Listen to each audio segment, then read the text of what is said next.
कडेगावमध्ये 2,84,500 मतदार। भारत देशाच्या 18व्या लोकसभेच्या महाउत्सवास सुरुवात झाली आहे। मतदान प्रक्रियेतून देशामध्ये लोकशाही मार्गाने नवीन सरकार स्थापन होणार आहे। या 2024च्या लोकसभेच्या सार्वत्रिक निवडणुकीसाठी सांगली लोकसभा मतदारसंघासाठी 7 मे रोजी मतदान होत आहे।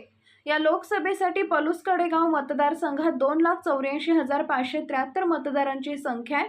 यामध्ये पुरुष, महिला, तृतीयपंथी व पहिल्यांदाच मतदान करणाऱ्या तरुणांसह वयोवृद्ध नागरिकांचा समावेश असल्याची माहिती कडेगावचे तहसीलदार अजित शेलार यांनी दिली।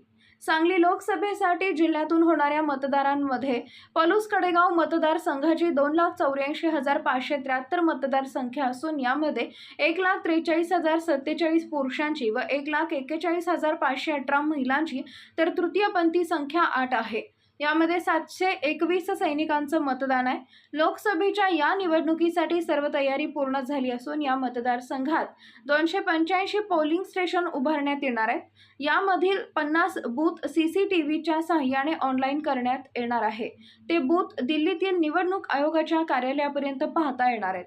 या मतदारसंघात निवडणूक प्रक्रियेसाठी 29 झोनल अधिकारी, 5 भरारी पथके, 5 स्थिर जिल्हा सर्वेक्षण कमिटी तसेच प्रचार सभांसह प्रचार यंत्रणेवर लक्ष ठेवण्यासाठी 5 चित्रफित पाहणी पथके कार्यरत असणार आहेत। सर्व बूथवर आरोग्य सेवेसाठी प्राथमिक उपचार सेवा पुरवली जाणार आहे। सर्व पथके कडेगाव इथून बूथवर पोहोचवली जाणार आहेत। ही मतदान प्रक्रिया सुरळीत पार पाडण्यासाठी सर्व कर्मचाऱ्यांना प्रशिक्षण शिबिर सुरू असल्याची माहिती तहसीलदार अजित शेलार यांनी सांगितली आहे। अपंग व्यक्तींचे घरूनच मतदान। मतदारसंघामध्ये 218 अपंग व्यक्ती आहेत की ज्यांना मतदान करण्यासाठी जाताना अडचणींचा सामना करावा लागतो। तसेच 85 वर्षापेक्षा जास्त वयोवृद्ध व्यक्ती आहेत। अशा व्यक्तींना रांगेमध्ये उभे राहून मतदान करणं त्रासदायक ठरू शकतो। अशा सर्व लोकांचे मतदान 2 व 3 रोजी घरी जाऊन घेतलं जाणार आहे। पलूस कडेगाव मतदारसंघामध्ये या निवडणुकीसाठी 5,461 एवढ्या 9 मतदार तरुणांची नोंद झाली आहे। हे सर्व आपले पहिले मतदान करणार आहेत। यांच्यासाठी हा नवीन अनुभव असणार आहे। आपल्या पहिल्या मतदानातून देशातील नवीन सरकारचे भविष्य मतपेटीत टाकणार आहेत।